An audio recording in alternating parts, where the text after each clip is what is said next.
Sir, ಇಲ್ಲಿ ಈಗ ಕರ್ನಾಟಕದಲ್ಲಿ ಅಹಿಂದ ನಾಯಕ ಅಂದ ತಕ್ಷಣ ನೆನಪಾಗೋದು ಸಿದ್ದರಾಮಯ್ಯನವರು. ಸೊ ಅವರನ್ನು ಹೊರತುಪಡಿಸಿದ್ರೆ ಆ ಅಹಿಂದ ವರ್ಗದಲ್ಲಿ ಗುರುತಿಸಿಕೊಂಡಂತಹ ಲೀಡರ್ಗಳು ಈ ಕರ್ನಾಟಕದಲ್ಲಿ, ಅದರಲ್ಲೂ ಕಾಂಗ್ರೆಸ್ ಪಕ್ಷದಲ್ಲಿ ಯಾರಾದರೂ ಇದ್ದಾರೆ ಅಂದ್ರೆ ಸತೀಶ್ ಜಾರಕಿಹೊಳಿ ಅವರು ಅನ್ನೋ ಮಾತುಗಳೇ ಬರುತ್ತೆ. ಸೊ ಆ ನೆಲೆಯಲ್ಲಿ ಈಗ ನಿಮ್ಮನ್ನ ಮುಂದಿನ ಮುಖ್ಯಮಂತ್ರಿಯಾಗಿ ನೋಡಬೇಕು ಅನ್ನುವಂಥ ಒಂದು ಅಭಿಲಾಷೆ ನಿಮ್ಮ ಫಾಲೋವರ್ಸ್ಗಳಿರ್ಬೋದು, ಅಥವಾ ಈ ಶೋಷಿತ ಸಮುದಾಯಗಳ ಜನರ ಒಂದು ಕೂಗಾಗಿರ್ಬೋದು. ಸೊ ಇದನ್ನು ಕೇಳುವಂಥ ಸಂದರ್ಭದಲ್ಲಿ ಸೊ ನೀವು ರಿಯಾಕ್ಟ್ ಮಾಡಿದ್ರಿ, ಈಗ ಮುಂದಿನ ಏನು ಚುನಾವಣೆ ಬರುತ್ತೋ ಆ ಸಂದರ್ಭದಲ್ಲಿ ನಾನು ಮುಖ್ಯಮಂತ್ರಿ ಅಂತೇಳಿ. ಆದರೆ ಇದ್ದಕ್ಕಿದ್ದ ಹಾಗೆ ಪಾರ್ಟಿಯಲ್ಲಿ ಒಂದು ಹೊಸ ಥರದ ಬದಲಾವಣೆಗಳು ಆಗ್ತಾ ಇದೆ. ಸೊ ಯಾವ ಕಾರಣಕ್ಕಿದ್ದು ಅಂತ ನೋಡಿ, ಅಂಥ ವಾತಾವರಣ ಯಾವುದೂ ಇಲ್ಲ. ಸೊ ಅದು ಬದಲಾವಣೆ ಆಗ್ತಾರೆ, ಈಗ ಆಗಬೇಕು ಅನ್ನೋದು ನಮ್ಮ ಪಕ್ಷದಲ್ಲಿ ಅಂಥ ವಾತಾವರಣ ಇಲ್ಲವೇ ಇಲ್ಲ. ಮುಖ್ಯಮಂತ್ರಿಗಳಾಗಿ ಮುಂದುವರಿತಿದ್ದಾರೆ ಅವರು. ಹೌದು, ಒಳ್ಳೆಯ ಆಡಳಿತ ಕೊಟ್ಟಿದ್ದಾರೆ, ಹಿಂದೂ ಕೊಟ್ಟಿದ್ದಾರೆ, ಇವತ್ತು ಕೊಡ್ತಾ ಇದ್ದಾರೆ. ಸೊ ಅವ್ರು ಆದ ನಂತರ ಅಂತ ಹೇಳಿದ್ವಿ ನಾವು, ಈಗೇನು ನಮಗಂತ ಅರ್ಜೆಂಟ್ ಏನಿಲ್ಲ, ಹೌದು, ಏನು ವೇಗವಾಗಿ ಹಿಡ್ಕೊಳ್ಬೇಕಂತಿಲ್ಲ, ಕಾದು ನೋಡೋಣ. ಆದರೆ ಎಲ್ಲೋ ಒಂದು ಕಡೆಗೆ ಕಾಂಗ್ರೆಸ್ ಪಕ್ಷದ ನಾಯಕರೇ ಆಡಿರ್ತಕ್ಕಂಥ ಮಾತುಗಳೇ ಈ ತರದ ಚರ್ಚೆಗಳಿಗೆ ಕಾರಣ ಆಗ್ಬಿಡುತ್ತಾ ಅಂತ.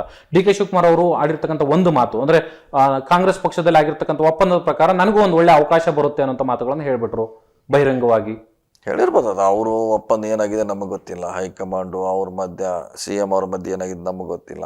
ಸೊ ಅದು ನಮ್ಮ ಪಾರ್ಟಿಗೆ ಸಂಬಂಧಪಟ್ಟಿದ ವಿಷಯ ಅಲ್ಲ. ಬಟ್ ಅದು ಕಾಂಗ್ರೆಸ್ ಪಕ್ಷದಲ್ಲಿ ಒಂದು ಹೊಸ ರೀತಿಯ ಗೊಂದಲಕ್ಕೆ ಕಾರಣ ಆಗ್ಬಿಡಲ್ಲ ಸರ್? ಯಾಕಂದ್ರೆ ಕಾರ್ಯಕರ್ತರು ಈ ತರದೊಂದು ಮಾತುಗಳು ಕೇಳಿ ಬಂದ ಸಂದರ್ಭದಲ್ಲಿ ಹೌದಾ ಈ ತರದೊಂದು ಬದಲಾವಣೆಗಳಾಗ್ಬಿಡುತ್ತಾ ಅನ್ನೋಂಥ ಆತಂಕ ಅಥವಾ ಕುತೂಹಲ ಸಹಜವಾಗಿ ಹಾಗೇನಾಗಲ್ಲ. ಒಂದೇಳೆ ಆದ್ರೆ ಕಾಂಗ್ರೆಸ್ನವರೇ ಆಗ್ತಾರೆ, ಬೇರೆಯವ್ರು ಯಾರು ಆಗ್ತಿದ್ದಾರೆ?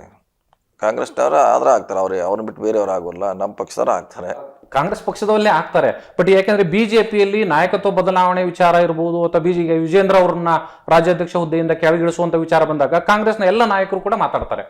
ಸೊ ಈಗ ಎಲ್ಲ ಒಂದ್ ಕಡೆ ಈ ತರದ ಮಾತುಗಳು ಸಹಜವಾಗಿ ಬಿಜೆಪಿ ಅಪೋಸಿಷನ್ ಲೀಡರ್ಗಳು ಕಾಂಗ್ರೆಸ್ ಮೇಲೆ ಅಥವಾ ಆಡಳಿತ ಪಕ್ಷದ ಮೇಲೆ ಮುಗಿಬೀಳಲಿಕ್ಕೆ ಒಂದು ದಾರಿ ಆಯ್ತಾ ಅಂತ. ನೋಡಿ, ಅವ್ರ ಹೋರಾಟ ವಿಭಿನ್ನವಾಗಿದೆ, ನಮ್ಮ ಹೋರಾಟ ವಿಭಿನ್ನವಾಗಿದೆ. ನಮ್ದು ಓಪನ್ ಆಗಿದೆ, ಅದರಲ್ಲಿ ಏನು ಪ್ರಶ್ನೆ ಇಲ್ಲ. ಅವ್ರ ಹೋರಾಟ ಬೇರೆ ಬೇರೆ, ಅಧ್ಯಕ್ಷ ಬದಲಾವಣೆ ಮಾಡಲೇಬೇಕು, ಅವ್ರ ನೇತೃತ್ವದಲ್ಲಿ ನಾವು ಮಾಡೋದು. ನಾವು ಹಾಗೆ ಇಲ್ಲ. ನಾವು ಡಿ.ಕೆ. ಶಿವಕುಮಾರ್ ನೇತೃತ್ವದಲ್ಲಿ ಈಗಾಗಲೇ ಸಾಕಷ್ಟು ಕೆಲಸ ಮಾಡಿದ್ವಿ, ಮೊನ್ನೆ ಬೆಳಗಾದ ಕಾರ್ಯಕ್ರಮ ಮಾಡಿದ್ವಿ. ಅವ್ರು ಹಂಗಲ್ಲ, ಎರಡೂ ಒಂದೇ ಕಡೆ ಕೂಡೋಲ್ಲ ಅವರು.